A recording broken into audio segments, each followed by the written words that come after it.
Halo teman-teman, jadi di sini saya akan menjelaskan tentang apa yang saya baca di buku The Making of Southeast Asia di bab 5 dengan judul The Evolution of the Organization.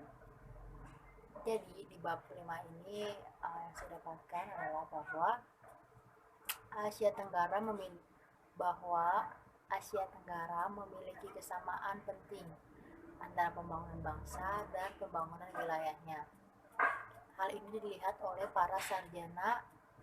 beberapa sarjana di Asia Tenggara. Menurut sarjana dari Filipina yang bernama Alejandro Melcro, kawasan Asia Tenggara sama-sama mencari solidaritas dan kesatuan nasional di sebuah wilayah skala yang besar.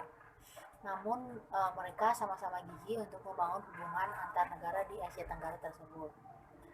Dan menurut pengamat Amerika Serikat yang bernama Russell Fifield berpendapat bahwa Asia Tenggara sebuah wilayah yang pembangunan konsep regionalnya itu sama dengan cara pembangunan nasionalisme, di mana sikap nasionalisme itu didapat oleh para elit pribumi yang mencari ilmunya di negara-negara penjajah.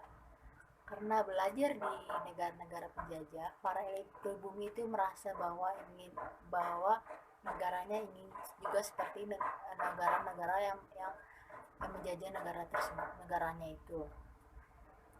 Nah, hal itu juga memunculkan sebuah sikap nasionalisme kepada elit pribumi.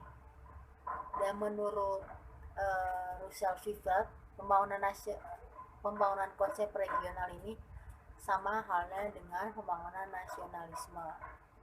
Regionalisme Asia Tenggara ada untuk mewakili masyarakat yang telah membayangkan adanya kawasan Asia Tenggara sebelum datangnya penjajah, seperti yang pernah dibahas di bab sebelumnya, di bab kedua, bahwa adanya masyarakat di Asia Tenggara sebelum datangnya penjajah yang dinamakan sistem Mandala dan lain-lainnya.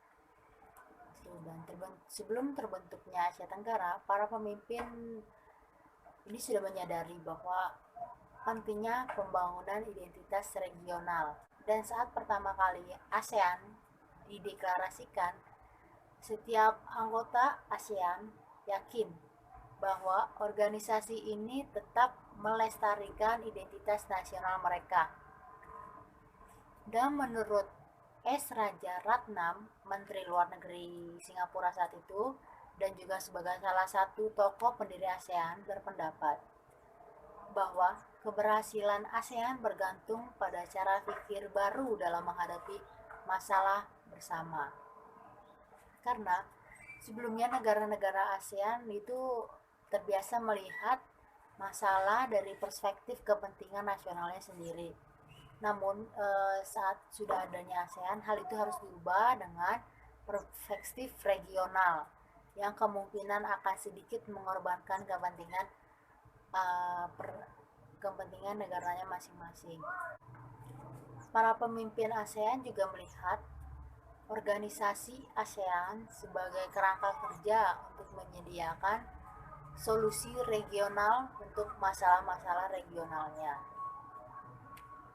Harapan ini diartikulasikan oleh Menteri Luar Negeri Indonesia pada saat itu dan juga sebagai salah satu tokoh pendirinya ASEAN.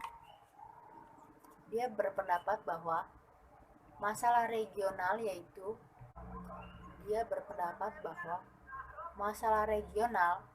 masalah yang memiliki pengaruh langsung pada wilayah yang bersangkutan dan harus dijadikan sebagai perhatian utama terhadap wilayah itu sendiri. Konsultasi dan kerjasama timbal balik antar negara-negara di kawasan ASEAN ini sangat perlu